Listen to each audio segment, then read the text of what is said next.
Sahabat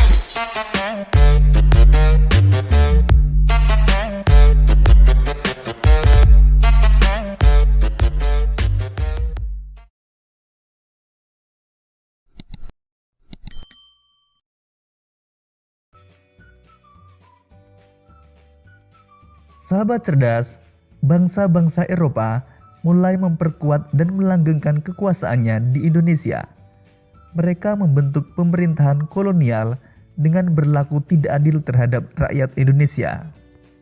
Bagaimanakah pemerintahan kolonial di Indonesia terbentuk dan bagaimana pula kondisi rakyat Indonesia? Untuk mengetahuinya, mari kita lanjutkan pembelajaran kita.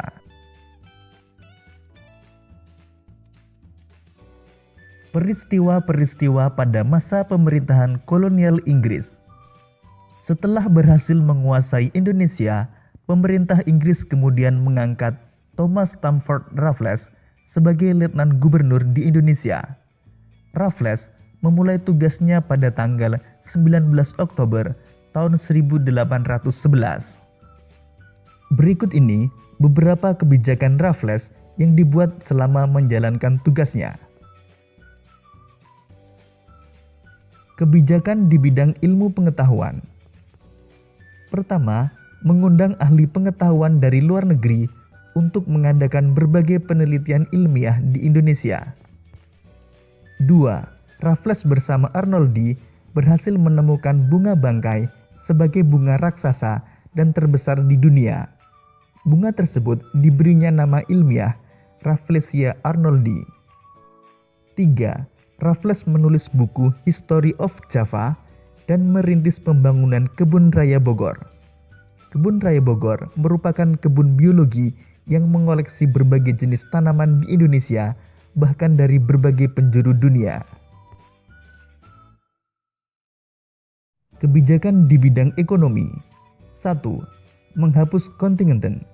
Penyerahan diganti dengan sistem sewa tanah atau land rent. 2. Semua tanah dianggap milik negara, maka petani harus membayar pajak sebagai uang sewa. Upaya Raffles menerapkan sistem pajak tanah mengalami kegagalan. Berikut ini faktor-faktor kegagalan sistem pajak tanah. Pertama, sulit menentukan besar kecilnya pajak bagi pemilik tanah karena tidak semua rakyat mempunyai tanah yang sama. 2.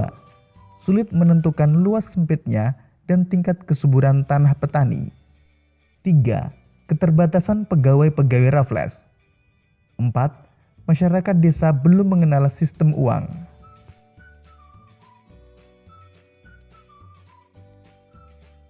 Kebijakan di bidang pemerintahan, pengadilan, dan sosial. Pertama, Pulau Jawa dibagi menjadi 16 keresidenan, termasuk Yogyakarta dan Surakarta. 2. Setiap keresidenan mempunyai badan pengadilan. 3. Melarang perdagangan budak.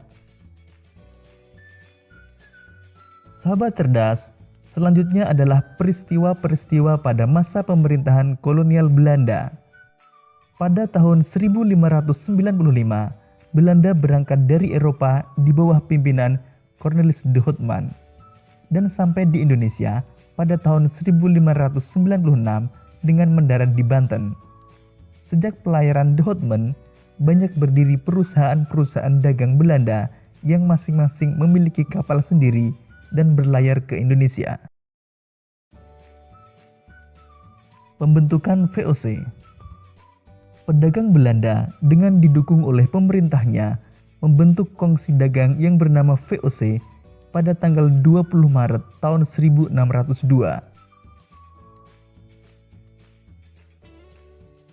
Tujuan VOC di Indonesia antara lain: 1. Menguasai pelabuhan-pelabuhan penting. 2. Menguasai kerajaan-kerajaan di Indonesia. 3. Melaksanakan monopoli perdagangan rempah-rempah. Namun, memasuki akhir abad ke-18, kejayaan VOC mulai merosot. Faktor internal yang menyebabkan kemerosotan VOC antara lain: 1. banyak pegawai VOC melakukan korupsi. 2. Sulitnya melakukan pengawasan terhadap daerah penguasaan VOC yang sangat luas. Sedangkan faktor eksternal yang menyebabkan kemerosotan VOC antara lain: 1. Meletusnya revolusi Perancis menyebabkan Belanda jatuh ke tangan Perancis di bawah pimpinan Napoleon Bonaparte. 2.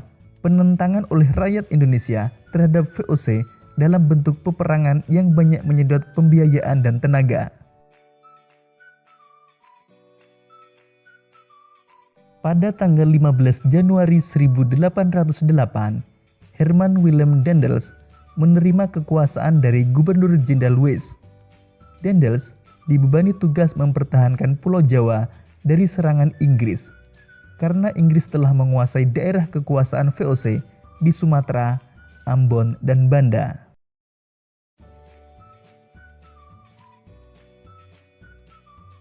Langkah-langkah yang ditempuh Daendels setelah menjadi gubernur jenderal adalah: 1.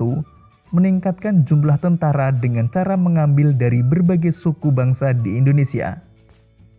2. Membangun pabrik senjata di Semarang dan Surabaya. 3. Membangun pangkalan armada di Anyer dan Ujung Kulon. 4. Membangun jalan raya dari Anyer hingga Panarukan sepanjang lebih kurang 1.100 km. 5. Membangun benteng-benteng pertahanan. Daendels menerapkan sistem kerja paksa atau rodi. Daendels juga melakukan berbagai usaha untuk mengumpulkan dana dalam menghadapi Inggris, antara lain mengadakan penyerahan hasil bumi, memaksa rakyat menjual hasil buminya kepada pemerintah Belanda dengan harga murah, mewajibkan rakyat Priangan untuk menanam kopi, dan menjual tanah-tanah.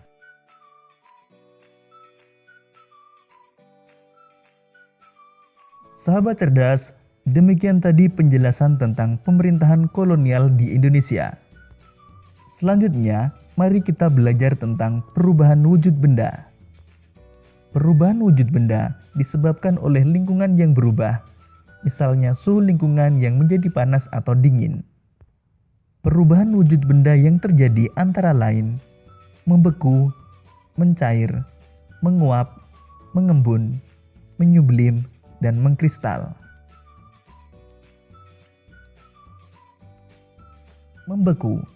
Membeku merupakan perubahan wujud benda cair menjadi benda padat.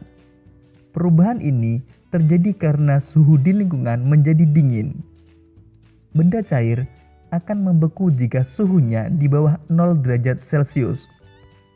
Contoh peristiwa membeku dalam kehidupan sehari-hari antara lain: air menjadi es setelah dimasukkan ke dalam freezer. Selanjutnya pada proses pembuatan agar-agar. Mencair merupakan perubahan wujud benda padat menjadi benda cair akibat suhu yang panas. Contoh peristiwa mencair dalam kehidupan sehari-hari antara lain: es batu mencair saat dibiarkan di ruang terbuka. Selanjutnya ketika memanaskan mentega. Menguap merupakan perubahan wujud benda cair menjadi benda gas. Contoh peristiwa menguap dalam kehidupan sehari-hari antara lain: air yang dipanaskan hingga mendidih akan menghasilkan uap air. Menjemur pakaian basah. Pakaian akan menjadi kering karena air dalam pakaian akan berubah menjadi uap air karena terkena panas matahari. Sahabat cerdas, untuk perubahan wujud mengembun, menyublim, dan mengkristal akan kita pelajari pada pembelajaran berikutnya.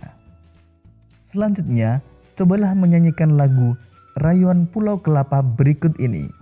Lagu Rayuan Pulau Kelapa merupakan salah satu contoh lagu wajib. Lalu, apakah lagu wajib itu?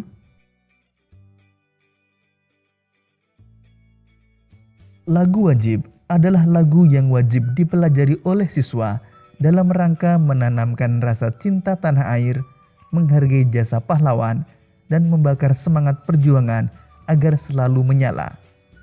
Ciri-ciri lagu wajib antara lain: 1. Lirik lagu wajib bertujuan untuk menanamkan sikap cinta tanah air, kepahlawanan, nasionalisme, serta rela berkorban demi bangsa dan negara. 2. Biasanya lagu wajib menggunakan irama yang penuh semangat dan atau berupa himne.